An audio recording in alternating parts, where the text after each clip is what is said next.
Joining us now on BNC is New York Liberty forward/guard Jocelyn Willoughby. Jocelyn, thanks so much for your time. First of all, you're not far removed from your rookie season, so give us a sense of what your first year as a professional was like, especially considering how abnormal the schedule was due to rescheduling as a result of COVID.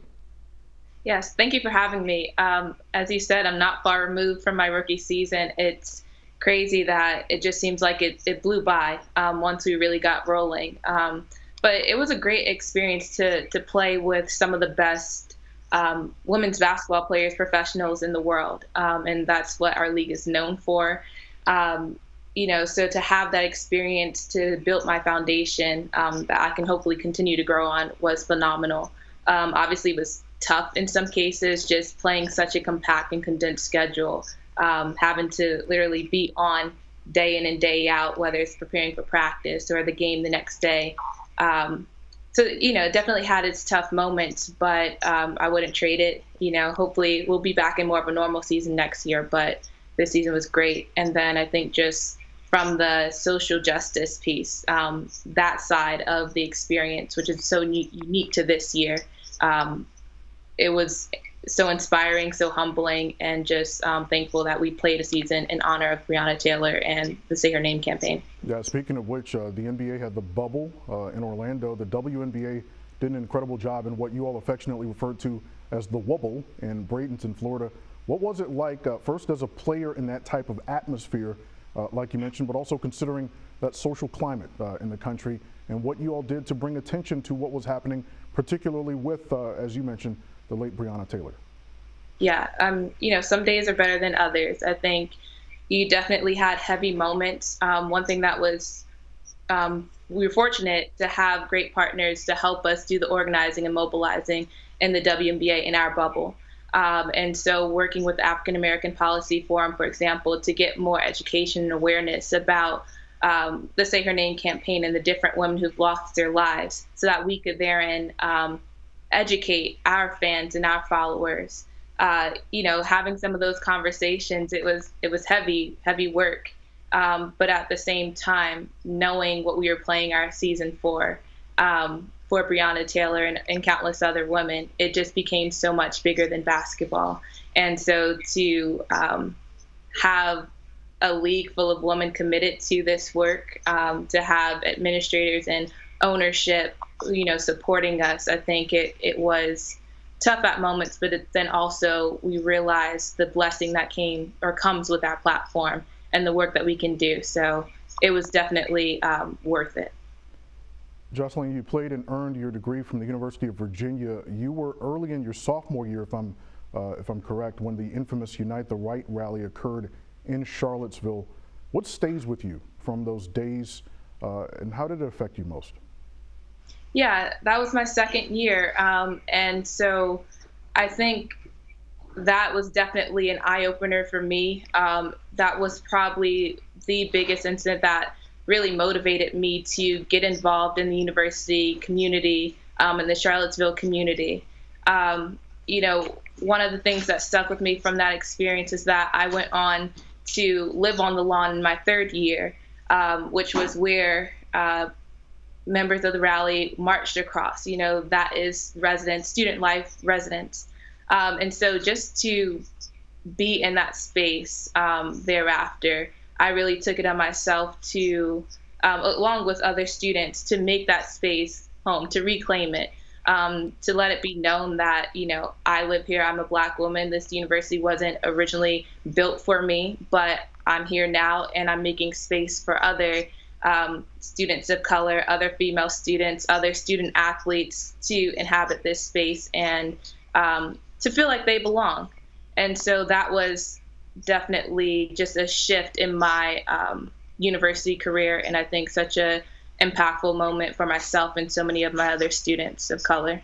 I have to ask, do you ever think you can get over a scene such as the one we all witnessed, but you witnessed there up close in that summer of 2017 in Charlottesville? And also, you're enrolled now as a graduate student at Virginia, studying public policy. So what's in your future? How did that Unite the Right rally shape the way that you're looking to impact the future? Yeah, I don't think you'll ever forget something like that. That's a huge staple or marker in my college career.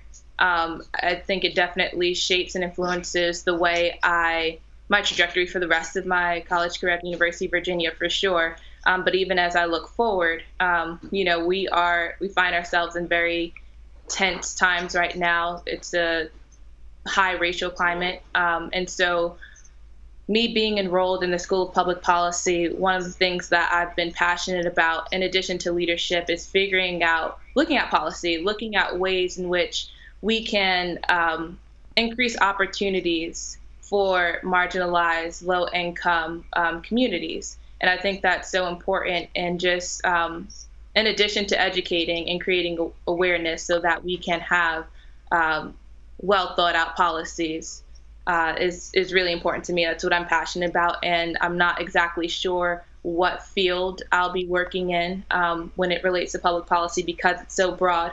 But I know that that's an area that needs a lot of work and attention, and that I'm hoping I can impact and help with some reform.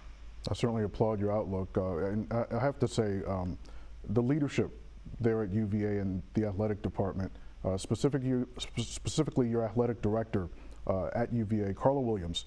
I don't know her all that well, but spoke with her briefly during her time at Georgia prior to taking the job in Charlottesville. Coolest customer around, from what I could always tell. She's also a pioneer, first black female AD of a Power 5 school. How much does that inspire young women such as yourself when you see someone like Carla Williams in charge of an athletic department on that level? Oh, it's so inspiring. And it's not just the fact that she's a black woman. I mean, obviously, representation means a lot. To see someone who looks like you in a position of authority and power. But I think more importantly, it's how she leads. I'm passionate about leadership, and so I'm always inspired and just curious to see how different leaders lead. And I think one thing about Mrs. Williams is one that she prioritizes the student athlete experience, which I don't know that all institutions can say that, but we are the priority at the University of Virginia, which was phenomenal for my experience once she got there.